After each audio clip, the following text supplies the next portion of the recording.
नमस्कार दोस्तों।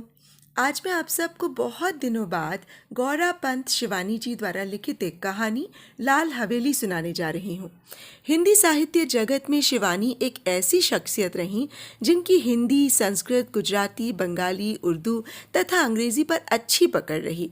शिवानी अपनी कृतियों में उत्तर भारत के कुमाऊं क्षेत्र के आसपास की लोक संस्कृति की झलक दिखलाने और किरदारों के बेमिसाल चरित्र चित्रण करने के लिए जानी गईं। कहानी के क्षेत्र में पाठकों और लेखकों की रुचि निर्मित करने तथा कहानी को केंद्रीय विधा के रूप में विकसित करने का श्रेय शिवानी को जाता है। वो कुछ इस तरह लिखती थीं कि लोगों की उसे पढ़ने को लेकर जिज्ञासा पैदा होती थी। शिवानी जी की ये कहानी लाल हवेली भारतवर्ष के विभाजन की त्रासदी बयान करती है, जिससे करोड़ों लोग प्रभावित हुए। हिंसा में करीब 10 लाख लोग मारे गए और करीब 1.5 करोड़ शरणार्थियों ने अपना घर बार छोड़कर बहुमत संप्रदाय वाले देश में शरण ली। लाखों लोगों का घर बार अपने सब बिछड़ गए। मजबूरी में न जाने कितनी सुधाएं ताहिरा बन गईं और कितनी ताहिराएं सुधा। सोचकर ही कितनी पीड़ा होती है कि लोग जानते हुए कि उनके घर बार दूसरे देश में हैं, उनके परिवार वाले हैं, पर वो कभी उनसे मिल नहीं सकते। तो सोचिए जिनके ऊपर बीत रही है वो कैसे जीते होंगे। दोस्तों, यदि आपको मेरा कथावाचन पसंद आता है और आपने इस चैनल को अभी तक सब्सक्राइब नहीं किया है तो मेरी आपसे विनती है कि मेरे इस चैनल आइए सुने कहानी को सब्सक्राइब कर लीजिए और मेरी कहानियों को लाइक और शेयर भी कर लीजिएगा और बेल आइकन ज़रूर दबा लीजिएगा। तो आइए सुने कहानी लाल हवेली। ताहिरा ने पास के बर्थ पर सोए अपने पति को देखा और एक लंबी सांस खींचकर करवट बदल दी। कंबल से ढकी रहमान अली की ऊंची तोंद गाड़ी के झकोलों से रह रह कर कांप रही थी। अभी 3 घंटे और थे। ताहिरा ने अपनी नाजुक कलाई में बंधी हीरे की जगमगाती घड़ी को कोसा। कमबख्त कितनी देर देर में घंटी बजा रही थी। रात भर एक आंख भी नहीं लगी थी उसकी। पास के बर्थ में उसका पति और नीचे के बर्थ में उसकी बेटी सलमा, दोनों नींद में बेखबर बेहोश पड़े थे। ताहिरा घबरा कर बैठ गई। क्यों आ गई थी वो पति के कहने में? 100 बहाने बना सकती थी। जो घाव समय और विस्मृति ने पूर दिया था उसी पर उसने स्वयं ही नश्तर रख दिया। अब भुगतने के सिवा और चारा ही क्या था। स्टेशन आ गया था। ताहिरा ने काला रेशमी बुर्का खींच लिया। दामी सूटकेस, नए बिस्तरबंद, एयर बैग, चांदी की सुराही उतरवा कर रहमान अली ने हाथ पकड़कर ताहिरा को ऐसे संभाल कर अंदाज से उतारा जैसे वो कांच की गुड़िया हो। तनिक सा धक्का लगने पर टूट कर बिखर जाएगी। सलमा पहले ही कूदकर उतर चुकी थी। दूर से भागते हांफते हाथ में काली टोपी पहने एक नाटे से आदमी ने लपक कर रहमान अली को गले से लगाया और गोद में लेकर हवा में उठा लिया। उन दोनों की आंखों से आंसू बह रहे थे। तो यही मामू बित्ते हैं, ताहिरा ने मन ही मन सोचा, और थे भी बित्ते ही भर के। बिटिया को देखकर मामू ने झट गले से लगा लिया। बिल्कुल इस्मत है रहमान, वे सलमा का माथा चूम चूम कर कहे जा रहे थे। वही चेहरा मोहरा, वही नैन नक्श। इस्मत नहीं रही तो खुदा ने दूसरी इस्मत भेज दी। ताहिरा पत्थर की सी मूरत बनी चुप खड़ी थी। उसके दिल पर जो दहकते अंगारे दहक रहे थे उन्हें कौन देख सकता था। वही स्टेशन, वही कनेर का पेड़। 15 साल में इस छोटे से स्टेशन को भी क्या कोई नहीं बदल सका? चलो बेटी, मामू बोले। बाहर कार खड़ी है। जिला तो छोटा है पर अल्ताफ की पहली पोस्टिंग यहीं हुई। इंशाअल्लाह अब कोई बड़ा शहर मिलेगा। मामू के इकलौते बेटे अल्ताफ की शादी में रहमान अली पाकिस्तान से आया था। अल्ताफ को पुलिस कप्तान बनकर भी क्या इसी शहर में आना था? ताहिरा फिर मन ही मन कुढ़ी। घर पहुंचे तो बूढ़ी नानी खुशी से पागल सी हो गईं। बार बार रहमान अली को गले लगा लगा कर चूमती थीं और सलमा को देखकर ताहिरा को देखना भी भूल गईं। या अल्लाह, क्या तेरी कुदरत, इस्मत को ही भेज दिया। दोनों बहुएं भी बोल उठीं। सच अम्मी जान, बिल्कुल इस्मत आपा है, पर बहू का मुंह भी तो देखिए। लीजिए, ये रही अशरफी। और झट अशरफी थमाकर ननिया सास ने ताहिरा का बुर्का उलट दिया। अल्लाह, चांद का टुकड़ा है। नन्ही नज़मा देखो, सोने का दिया जला धरा है। ताहिरा ने लज्जा से सिर झुका लिया। 15 साल में वो पहली बार ससुराल आई थी। बड़ी मुश्किल से वीज़ा मिला था। 3 दिन रहकर वो फिर पाकिस्तान चली जाएगी। पर कैसे कटेंगे ये 3 दिन? चलो बहू, ऊपर के कमरे में चलकर आराम करो, मैं चाय भिजवाती हूँ, कहकर नन्ही मामी उन्हें ऊपर पहुँचाई आई। रहमान नीचे ही बैठकर मामू से बातों में लग गया और सलमा को तो बड़ी अम्मी ने गोदी में ही खींच लिया। बार बार उसके माथे पर हाथ फेरती और हिचकियां बन जाती। मेरी इस्मत, मेरी बच्ची। ताहिरा ने एकांत कमरे में आकर बुर्का दूर फेंक दिया। बंद खिड़की को खोला तो कलेजा धक हो गया। सामने लाल हवेली खड़ी थी। झटपट खिड़की बंद कर वो तख्त पर गिरती पड़ती बैठ गई। खुदाया, तू मुझे क्यों सता रहा है? वो मुंह ढाँप कर सिसक उठी। पर क्यों दोष दे वो किसी को? वो तो जान गई थी कि हिंदुस्तान के जिस शहर में उसे जाना है, वहाँ का एक एक कंकड़ उस पर पहाड़ सा टूटकर बरसेगा। उसके नेक पति को क्या पता, भोला रहमान अली, जिसकी पवित्र आंखों में ताहिरा के प्रति प्रेम की गंगा छलकती थी, जिसने उसे पालतू हिरनी सा बनाकर अपनी बेड़ियों से बांध लिया था, उस रहमान अली से वो क्या कहती? पाकिस्तान के बंटवारे में कितने पिसे, उसी में से एक थी ताहिरा। तब भी वो 16 वर्ष की कनक छड़ी सी सुंदरी सुधा अपने मामा के साथ ममेरी बहन के ब्याह में मुल्तान आई। दंगे की ज्वाला ने उसे फूंक दिया। मुस्लिम गुंडों की भीड़ जब भूखे कुत्तों की भांति उसे बोटी सी चिचोड़ने को थी, तभी आ गया फरिश्ता बनकर रहमान अली। नहीं, वे नहीं छोड़ेंगे। हिंदुओं ने उनकी बहू बेटियों को छोड़ दिया था क्या? पर रहमान अली की आवाज़ की मीठी डोर ने उन्हें बांध लिया। सांवला दुबला पतला रहमान सहसा कठोर मेघ बनकर उस पर छा गया। सुधा बच गई, पर ताहिरा बनकर। रहमान की जवान बीबी को भी दहली में ऐसे ही पीस दिया था। वो जान बचाकर भाग आया था, बुझा और घायल दिल लेकर। सुधा ने बहुत सोचा और समझा, और रहमान ने भी दलीलें की, पर पशेमान हो गया। हार कर किसी ने एक दूसरे पर बीती बिना सुने ही मजबूरियों से समझौता कर लिया। ताहिरा उदास होती तो रहमान अली आसमान से तारे तोड़ लाता। वो हंसती तो वो कुर्बान हो जाता। 1 साल बाद बेटी पैदा हुई तो रहा सहा मैल भी धुल कर बह गया। अब ताहिरा उसकी बेटी की माँ थी, उसकी किस्मत का बुलंद सितारा। पहले कराची में छोटी सी बजाजी की दुकान थी, अब वो सबसे बड़े डिपार्टमेंटल स्टोर का मालिक था। 10-10 सुंदरी एंग्लो इंडियन छोकरियाँ उसके इशारों पर नाचती, धड़ाधड़ अमरीकी नायलॉन और डाक्रॉन बेचती। दुबला पतला रहमान हवा भरे रबर के खिलौने सब फूलने लगा। तोंद बढ़ गई, गर्दन ऐंठ कर शानदार अकड़ से ऊंची उठ गई, सीना तन गया। आवाज में खुद बखुद एक अमरीकी डॉल आ गया। पर नीलम पुखराज से जड़ी, हीरे से चमकती दमकती ताहिरा शीशम के हाथी दांत जड़े छपर खट पर अब भी बेचैन करवटें ही बदलती। हर मार्च की जाड़े से दामन छुड़ाती, हल्की गर्मी की उमस लिए पाकिस्तानी दोपहरिया में पानी से निकली मछली सी तड़फड़ा उठती। मस्ती भरे होली के दिन जो अब उसकी पाकिस्तानी जिंदगी में कभी नहीं आएंगे। गुलाबी मलमल की वो चुनरी उसे अब भी याद है। अम्मा ने हल्का सा गोटा टाक दिया था। हाथ में मोटी सी पुस्तक लिए उसका तरुण पति कुछ पढ़ रहा था। घुंघराली लटों का गुच्छा चौड़े माथे पर झुक गया था। हाथ की अधजली सिगरेट हाथ में ही बुझ गई थी। गुलाबी चुनरी के गोटे की चमक देखते ही उसने और भी सिर झुका लिया था। चुलबुली सुंदरी बालिका नववधू से झेप झेप कर रह जाता था बेचारा। पीछे से चुपचाप आकर सुधा ने दोनों गालों पर अबीर मल दिया था और झट चौके में घुसकर अम्मा के साथ गुजिया बनाने में जुट गई थी।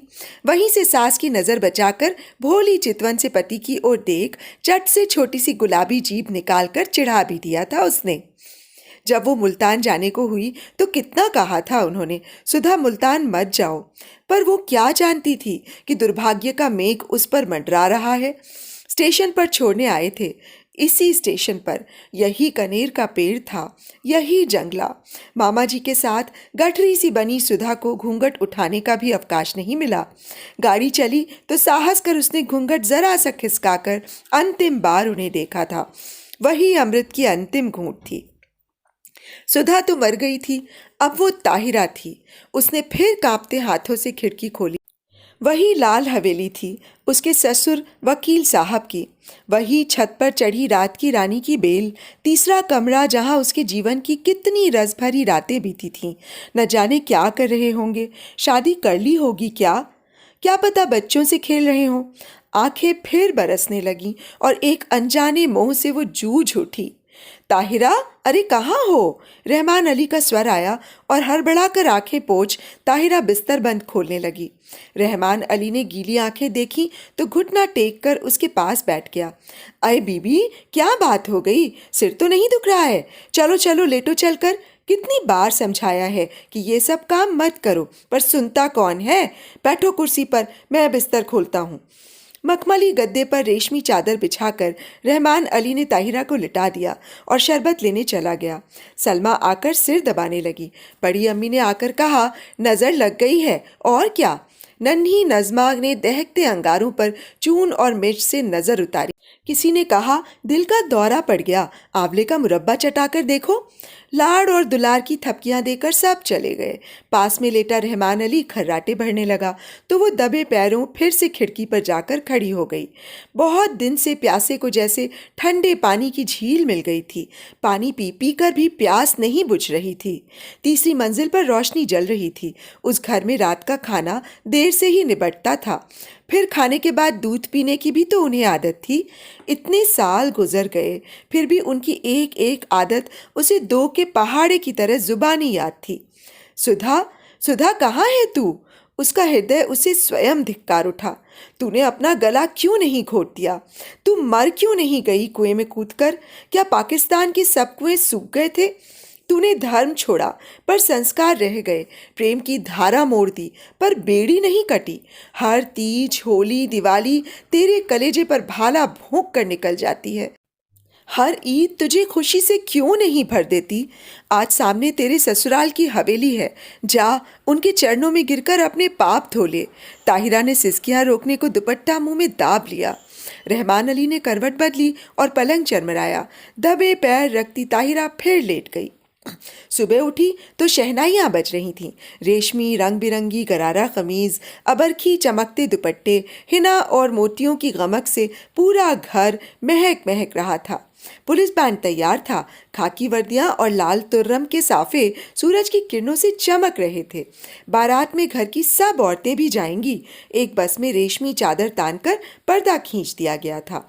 लड़कियां बड़ी बड़ी सुरमेदार आंखों से नशा सा बिखेरती एक दूसरे पर गिरती पड़ती बस पर चढ़ रही थीं। बड़ी बूढ़ियां पानदान समेटकर बड़े इत्मीनान से बैठने जा रही थीं और पीछे पीछे ताहिरा काला बुर्का ओढ़कर ऐसी गुमसुम चली जा रही थी जैसे सुध बुध खो बैठी हो। ऐसी ही एक सांझ को वो भी दुल्हन बनकर इसी शहर में आई थी, बस से सिमटी सिमटाई लाल चूनर से ढकी। पर आज था स्याह बुर्का जिसने उसका चेहरा ही नहीं, पूरी पिछली जिंदगी अंधेरे में डुबो कर रख दी थी।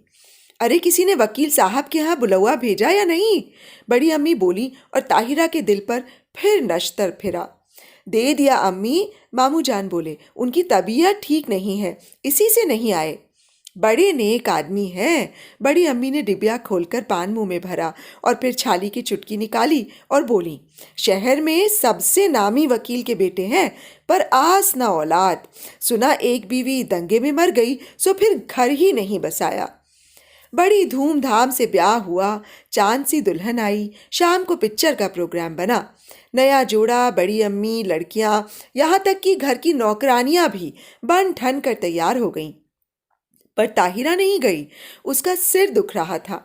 बेसिर पैर के मोहब्बत के गाने सुनने की ताकत उसमें नहीं थी।